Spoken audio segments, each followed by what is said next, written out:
જોઈ રહ્યા છો ગુજરાતની એક એવી ચેનલ કે જે તમારા શહેરના પળે પળના સમાચારો તમારા સુધી પહોંચાડે છે। સ્વાગત છે આપનું A1 અભિક્રાઇમ ન્યૂઝમાં। હું છું એન્કર અર્પિતા પટેલ।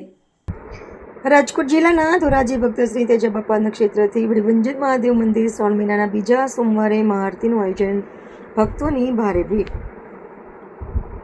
શ્રાવણ માસ દરમિયાન મંદિરમાં વિશેષ ધાર્મિક કાર્યક્રમોનું આયોજન કરવામાં આવે છે। વિશેષ રુદ્રાભિષેક યોજાય છે, જ્યારે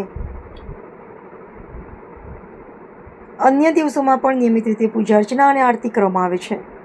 શ્રાવણ માસ નિમિત્તે અખંડ દીવાનું પણ આયોજન કરવામાં આવ્યું છે। તે તેજાબાપા નક્ષત્રમાં શ્રી વડીવંજન મહાદેવ મંદિરે ભક્તો કોઈપણ જાતના ભેદભાવ વિના શ્રદ્ધાપૂર્વક સેવા, પૂજા અને અર્ચના કરી ભગવાન શિવના આશીર્વાદ પ્રાપ્ત કરી રહ્યા છે। સમગ્ર મંદિર પરિસર હર હર મહાદેવ અને ઓમ નમઃ શિવાયના જય ઘોષથી ગુંજી ઉઠે છે અને શ્રાવણ માસ દરમિયાન ધોરાજીમાં શિવમય ધાર્મિક વાતાવરણ જોવા મળી રહ્યું છે।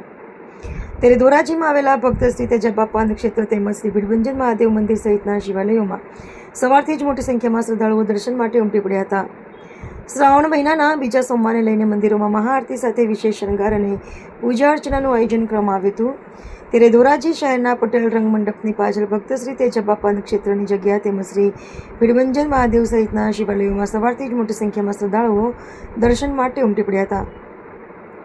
શ્રાવણના બીજા સોમવારને લઈને મંદિરોમાં મહાઆરતી સાથે વિશેષ શણગાર અને પૂજા અર્ચનાનું આયોજન કરવામાં આવ્યું હતું। રિપોર્ટર ભાવેશ ગોહિલ, ધોરાજી। મારું નામ જાનવી છે।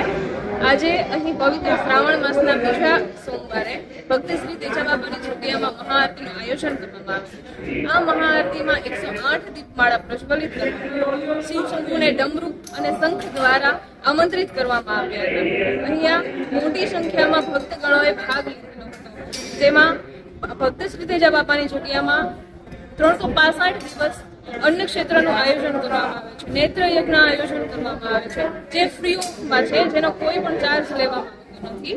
બધાને આનો લાભ ઉઠાવી શકે, નિમ્ન કક્ષાના તથા ઉચ્ચ કક્ષાના લોકો આનો ભાગ ઉઠાવી શકે એટલા માટે એમનું આયોજન કરવામાં આવે છે। ઘણા સાધુ સંતો પણ અહીંયા બપોર દરમિયાન તેમનો લાભ ઉઠાવે છે, અહીંયા પ્રસાદી લે છે।